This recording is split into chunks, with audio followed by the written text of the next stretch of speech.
In the late 90s to early 2000s, Puff Daddy went through a tremendous change. He changed his name to P. Diddy, got into a well-documented altercation in a club that got Shine locked up, and had his girlfriend shook. He was also supposed to release a gospel album called Thank You, however the album did not materialize. This was only the tip of the iceberg. He was clearly going through a lot of emotional turmoil. However, through the midst of it all, Diddy has always been about his business, and around 2001 he severed ties with Arista Records, gaining access to Bad Boy Records in its entirety, including its artists and catalog. The stage was set. What more can he accomplish was the question a lot of fans asked. In response, Diddy kept working, venturing into reality TV, and dropped a show called Making the Band Season 2, a sequel to the first season which gave us the forgettable male pop band O-Town. Who? The band was an American group formed by Sean Combs. You know what I'm saying? Make sure you want to do this. Make sure you have read the fine print, because once you're in, it ain't no way out, no. The members of the group included the R&B singer Sara Stokes, the Brooklyn reggae vocalist Dylan Dili, Kevin Young City Barnes, Lenice Wiley, MC Lloyd Mathis, and Freddy P. Though it consisted of only a few artists, there were initially about 40,000 participants auditioning for a place in the group. The participants underwent rigorous screening and sometimes demeaning tasks, and for weeks people were eventually voted off. After screening out 40,000 people, the group was formed. The only thing left to do was put the music out, which they eventually did. They made quite a bit of noise in the past. However, lately they have seemingly lost all relevance. So the question is, what happened to the band? What up guys, Ali here and welcome to Ali Talks Music. Add me on Instagram at Ali Talks Music as well. And don't forget to subscribe and hit the notification bell. Now let's get into the video. So now is when life begins. Because now the cameras ain't going to be on you no more. This is the last episode. This is the truth of the matter. The decision is that the band is dismantled.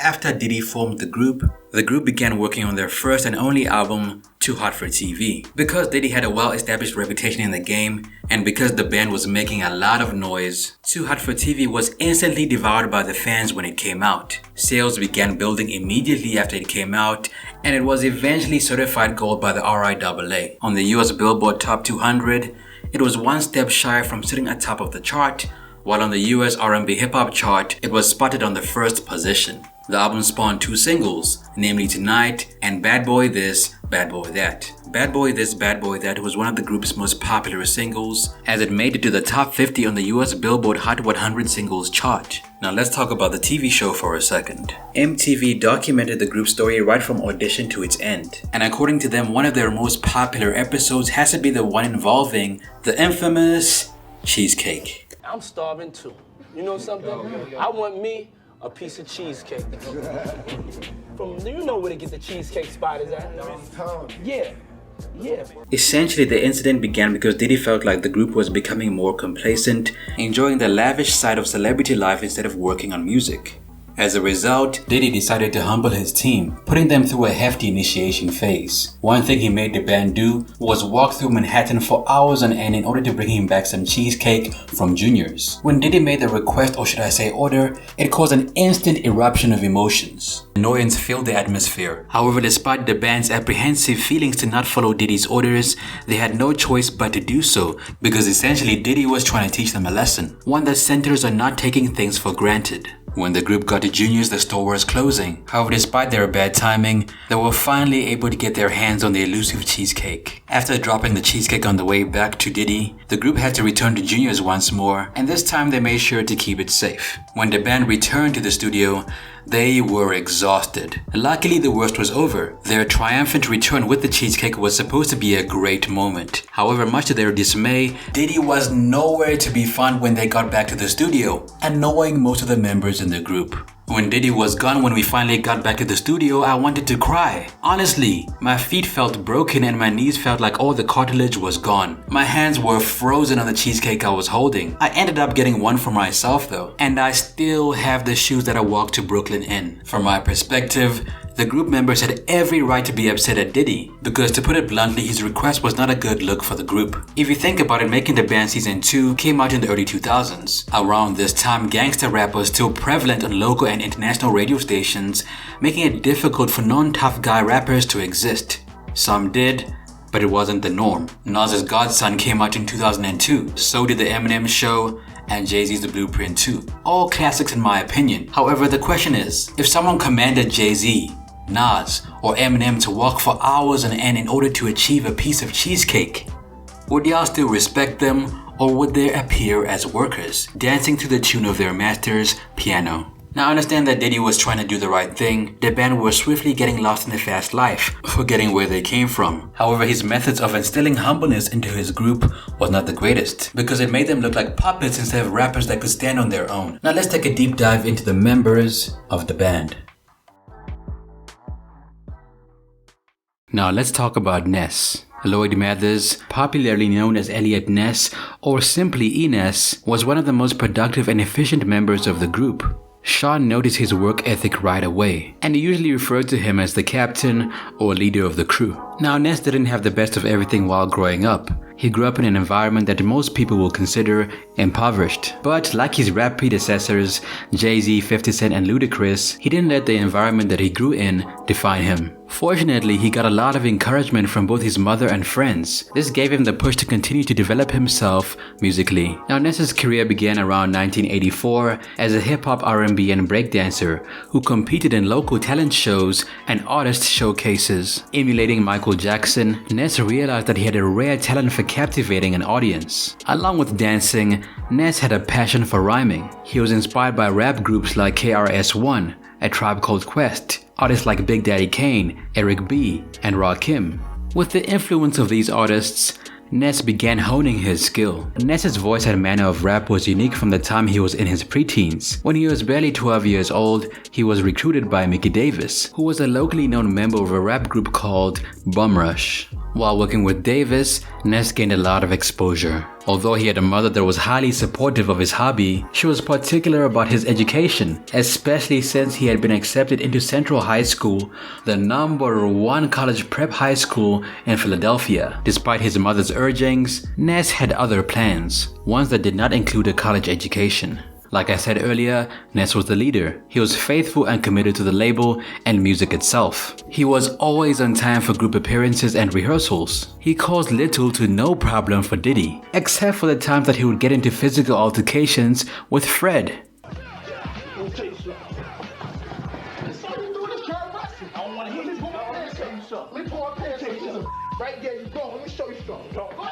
This right here made reality TV so fun to watch back then, because unlike shows like Love and Hip Hop now, where multiple enemies go to lunch together, making the band felt real and less scripted.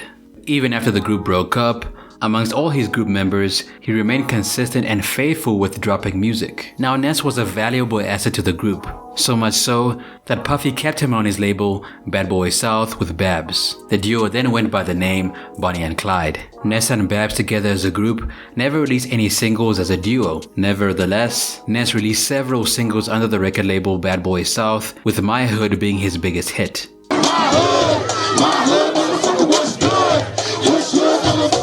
Now Ness didn't blow up under Bad Boy South. After a while he became more of a background artist, penning lyrics for artists on the label. Once speaking about his desire for fame and success, he said the following: "I've wanted to be a recognized star all my life, so hard has not and will never become an issue. I thank everyone who has been supportive, and for those who doubt me, submit now or submit later, but you will submit." Ness established an entertainment company in line with his professional goals, and is hoping to develop his company to a point where he can begin to produce and manage artists, own small businesses, and give back to the community. Since he parted ways with Bad Boy South Records, he became a battle rapper and is still very active in the Philly battle scene to this day.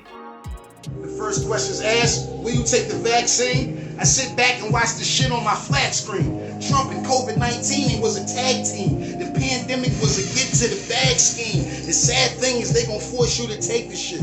But if you under 65, you can shake the shit. So while you can out your favorite and be selective on who you take vacations with. The coolest trick that the devil ever played was that he don't exist. The best movie ever made. I'm throwing shade like Frederick Watson.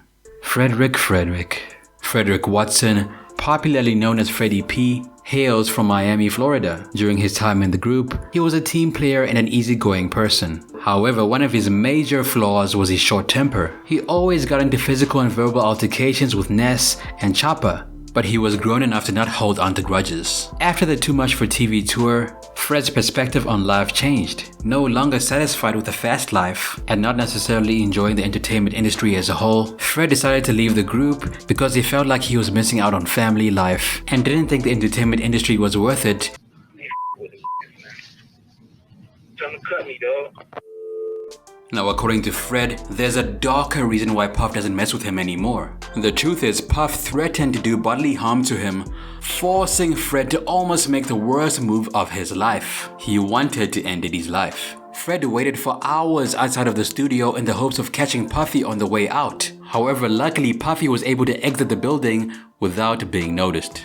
Also, if we're talking about lyrics, Fred believes that he was the most talented member of the band. However, despite his talent, he was blackballed from the industry because of his severe tension with Puff. Looks like Freddy's Instagram channel was recently removed. I wonder why. Thank God that I didn't to this day, seeing what he became and shit like that. And I thank God I didn't risk my life like that. But that man threatened me. That man had me in the studio and everybody seen it. Talking about, oh, if you walk outside, oh, who goes to say if you walk outside, you won't be shot in the leg. And then you got to think about it. You a hitter. So you like, now this nigga control your whole schedule. He can send you to Detroit and get you fucked up. So I left that. I wasn't comfortable with that no more. I wanted to kill that nigga. So whatever stories niggas hear, you hearing it from the goat mouth himself. Don't let no talk about me. A nigga terrified of me. Said if that nigga ever come to New York and we ain't invite him, close the studio. You know how I'm rocking, man. Stop playing with me. Stop playing with me. I ain't did shit, no. Threatened me. And I stood in the paint. Because you can't threaten a like me without me wanting to retaliate. Even though I thank God to this day that I didn't. Like, I love that. I ain't gonna lie. Like, I am where I am now. I love that. But where I was then, that nigga was finna get it. I sat out there to 105 in the fucking morning to get it to your playboy. What you talking about? People be having to sit around and ask, like, be for real. Y'all just think about it. Man, who write better than me? I'll wait. Who rap better than me? My pen on, what, Drake them level. If you be serious, I ain't even comparing myself to Drake. I'm just saying, if you had to ask yourself, now who really write better than that man in this industry? You gonna have to think of a major artist. Ain't now one of these niggas out here right now on that for the last 10, 15. Lenice Wiley, aka Babs. Now, Babs was born around 1980 in Harlem, New York, USA. Babs was the only female rapper in the group and had the most fallouts with Sara's husband, voicing out her dislike for him and his involvement in the group's business. During her time on the group, she and Choppa had a fling. They later became just friends because they didn't want to mess up the group's business. Now, around 2010, Babs started a female rap battle league called Queen of the Ring. The YouTube channel gets millions of views and has been promoted by female rappers like Remy Ma and Nicki Minaj. Queen of the Ring has become one of the biggest female rap battle leagues in the world. Babs also ventured into acting and is popularly known for her role in 40-Year-Old Version. In addition, she played other roles in films like After Hours the Movie, which came out in 2011, and Call Time. She's a single mother of a young son and remains a force to be reckoned with as a female MC. Shooter like LeBron, then respect her game. I ride dick like the next bitch, but why I gotta rap about it? If you're trying to beat nigga, just ask about it. Other than that, I'm spitting what I listen to. That OJZ MOP is what I'm giving you.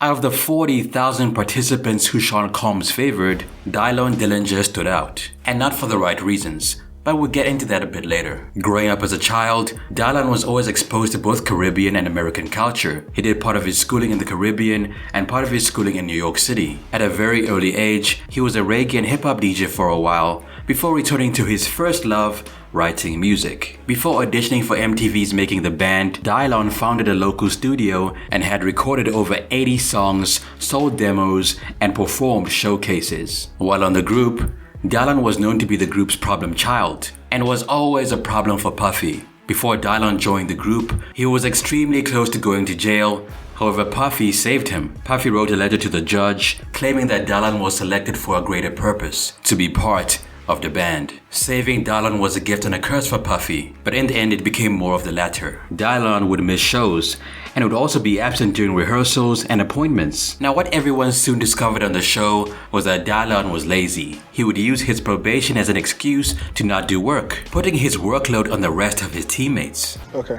And just because you wasn't there, we couldn't rehearse. We had to go back home. Plus still pay for that. It's because of you. The moves you pulling, cuz, you on my money. His tendency to miss studio sessions caused him to have the least amount of features on their debut album. Dailon was given multiple chances by Puffy. The only thing holding him back was himself. However, in the end, he refused to change his ways, forcing Puffy to kick him out of the house and the group indefinitely. I swear to God, you out of my house. Come on, let's get the move. Let's go. Let's go. Don't even take your. We keeping your.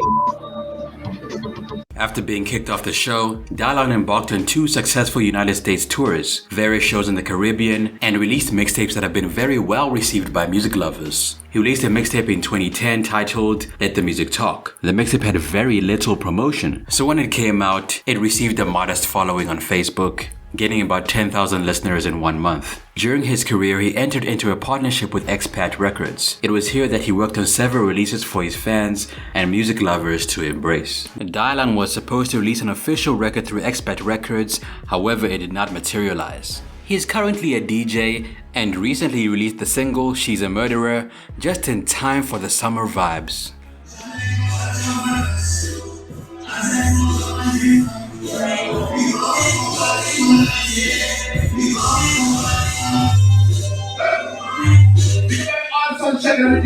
I just got married in real life, and I'm telling all y'all motherfuckers right now, I doing business. Bro, I just need listen, congratulations. We had the marriage trip right now. Y'all Yeah. inspired me. Yeah, Y'all inspired my brother. D-A-D-A-N-T. And I'm the first one to get married in the band, right? First. Hey, Alright, I'm thinking about going to get a ring for real. Stay out her DMs, I swear to God I'll kill you. For real, y'all got me. I swear to God I'll kill y'all. Sara Stokes was born in Detroit, Michigan, USA. Right from childhood, she started to exhibit a keen interest in music. However, her life was not without misfortune. At her prime, she was unfortunate enough to experience child abuse which messed with her as a little kid. But thankfully, it did not limit her. She rose from a childhood marred by abuse and became a staple on Diddy's Making the Band. While Sara and the group experienced a lot of fortune while making the show, they also experienced a lot of unnecessary pain. One that was sometimes brought upon by the unofficial member of the group, Sara's husband. The guy would always insert himself in the group's day-to-day activities, angering most of them. It don't matter. It don't matter. Who is you yelling at? I'm not your wife. Now, around 1996, she got married to her man, Tony Stokes. The pair had 3 beautiful children along the way. They had their first child in 1996, Elijah Stokes. The following year, they had a daughter, Gabriella Stokes. And 2 years after that, they had another daughter, Eva Stokes. Managing her career, fame, motherhood, and wife duties were not easy for Sara. She fell under its weight.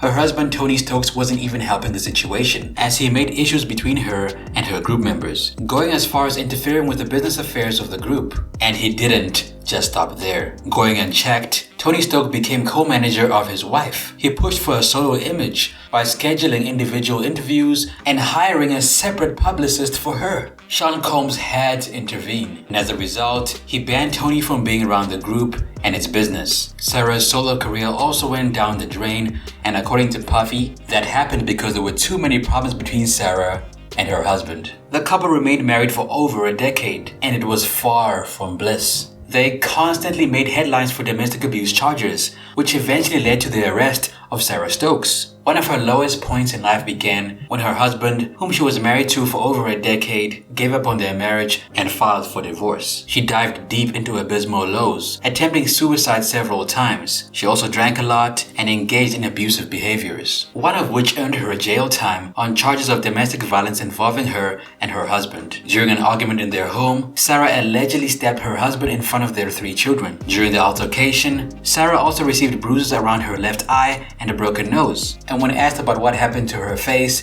she responded by using the oldest excuse in the book: "I slipped and fell and somehow got a black eye and a broken nose." Sara and Tony have a very passionate and loving relationship that on August 2nd, while having an evening of fun, she slipped and fell, hitting her head heavily on the ground, and somehow in the process of helping her, Tony got injured. Sara received 3 years probation and got a plea deal. Now, years after the incident, Sara's husband allegedly cheated on her, causing her to lose trust in her loving husband. He also allegedly put hands on her once more. Now, around 2014, Sara was arrested for allegedly putting hands on her husband. As a result, she violated her probation from the previous incident and received 93 days in jail. In 2015, she released her single Sneak Peek featuring Babs. Now, around 2016, Sara Stokes was involved in a 6-part documentary series produced by Queen Latifah called From the Bottom Up, one that focuses on the stories of women that were once in the music industry. This was a great chance for Sara to showcase her skills once again. However, when the show aired,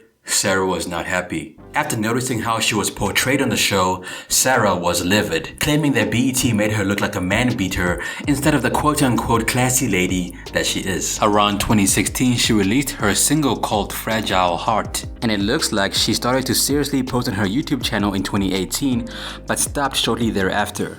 After experiencing a lot of bad times, Sara somehow found her footing and came back on track. She's now an actress, popularly known for her role in the 2019 film The Many. She has also starred in other films including The Enemy, which came out around 2019, and Facade Chapter 4. Sara and her husband also split up, putting an end to years of domestic abuse that took place in that relationship. Sara has since moved on and is now expecting a baby boy with now husband and professional gamer Fashawn Rivers. They tied the knot in 2020 after dating for about 2 years. When asked about how she feels about her current relationship, she said the following: "It's like I'm in a dream. I sometimes can't even believe that I'm here living in this moment right now. I keep asking him how the heck did we get so blessed? We both have been rocking with each other through every up and down possible. I don't even feel like the same person. I feel more alive and so excited to see what the future holds for us. We are the perfect team." She also has her own health and beauty line called Sarafina.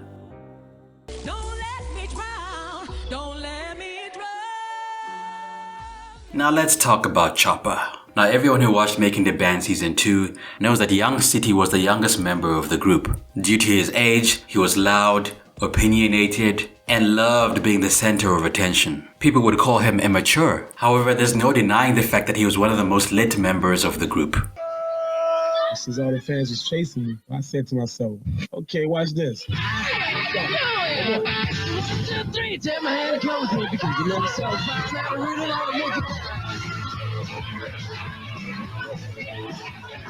Being a native of New Orleans, Choppa had always dreamed of becoming a star. After being selected out of 40,000 contestants, Choppa was finally about to have his dreams come true. The band made history. They dropped a studio album. However, despite all the positive things they were accomplishing, the group was eventually broken apart by P. Diddy. After the band got broken up, Diddy signed Choppa to Bad Boy South, where he got to release a single called Little Daddy. I know you see me stunting. Big bodies is all I whip now. My mouth's about 100. Under Bad Boy South Records, Choppa got to tour with Chris Brown and Trey Songz. I was on the road promoting Little Daddy. This was when Chris Brown was just Little Chris to me. He was just a young guy. Trey Songz and everybody, they weren't as big as they are now. Actually, I was probably like the biggest thing right there. Things went left for the young rapper when Hurricane Katrina hit, forcing him to return home to take care of his family. Puff is a multi-millionaire. I'm a thousandaire at that time, grinding. I shot the I See You Little Daddy video and the remix with Lil Wayne and Jody Breeze without him even giving me an advance check. I did that thinking it was all love. Then Katrina hit. Boom. Took away my house. My mama's house, took away a lot of stuff from my family. When that happened, I didn't get no phone call from Diddy. He didn't call me and say, "Are you alright?" He didn't say, "I got these Sean John clothes and can make sure your family at least has clothes on its back." He didn't do none of that. So at the end of the day, I felt played. That's why I wanted to disband myself from the bad boy situation. When Hurricane Katrina hit, Choppa thought that Diddy would reach out and offer support to him and his family. When that happened, Choppa was a little bit taken aback. He felt like Puffy played him, and as a result, he decided to leave Bad Boy Records. He had a dispute with former member Ness, which was long-standing. It is still unclear if they eventually settled their differences. And he also released a diss track at his former boss, Sean Poppy Combs, over Young Jock's It's Going Down. After hearing the diss track, Ness fired back at Choppa in a scathing yet almost embarrassing verbal assault. Then you got dreads in your hair like Lil Wayne. You was a bitch. It's a cock rider, man. Stop getting dreads in your hair. First you wanted to have braids.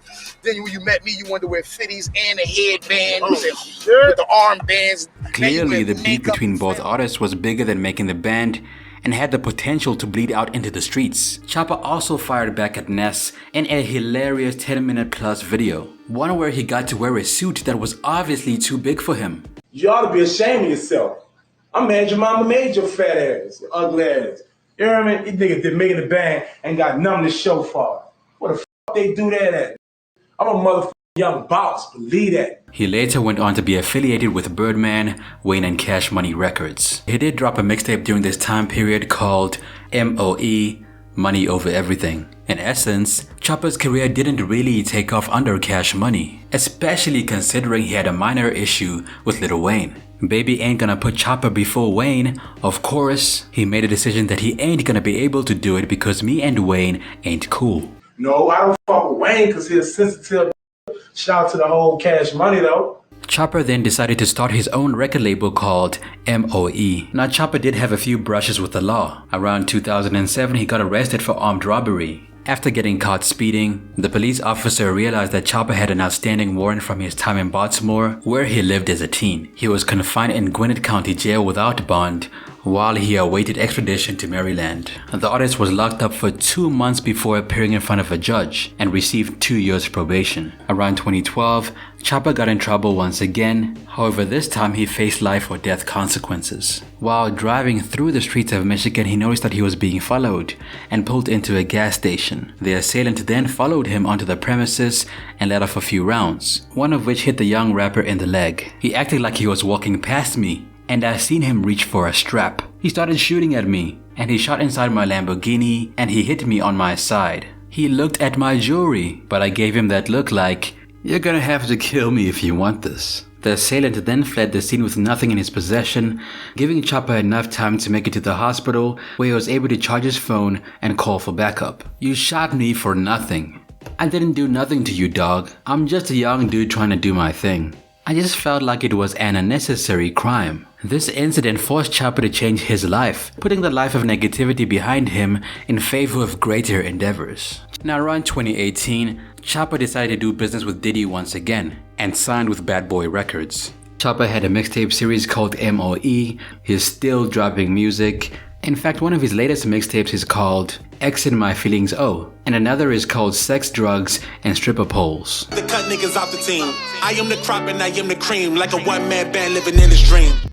In essence, the band was akin to a science experiment for Diddy, because back then reality TV was a new, unexplored phenomenon, one that was also very lucrative.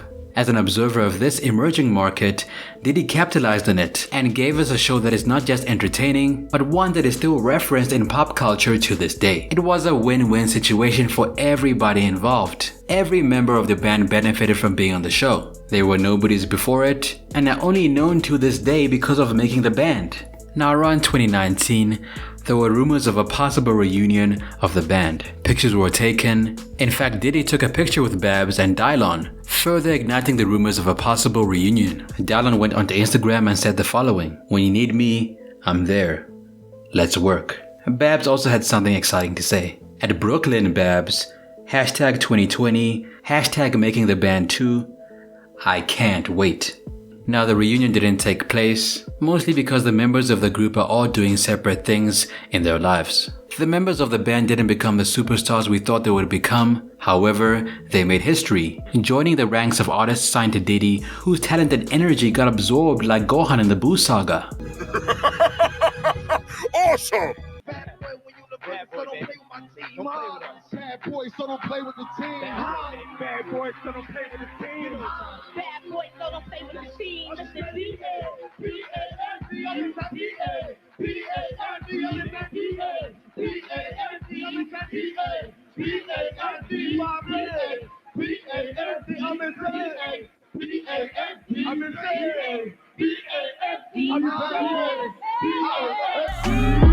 This week's post notification shoutouts go to MVP Magazine, For the Culture, and H. Gonzalez. Thanks for being a part of the fam and turning on your notification bell. That's it for me, man. It's your boy Ali. What happened to the band in your opinion? Let me know down below. If you have a video request, be sure to let me know as well. New What Happened To video dropping next week. Also add me on Instagram at Ali Talks Music. Till next time, I'm Bagatli.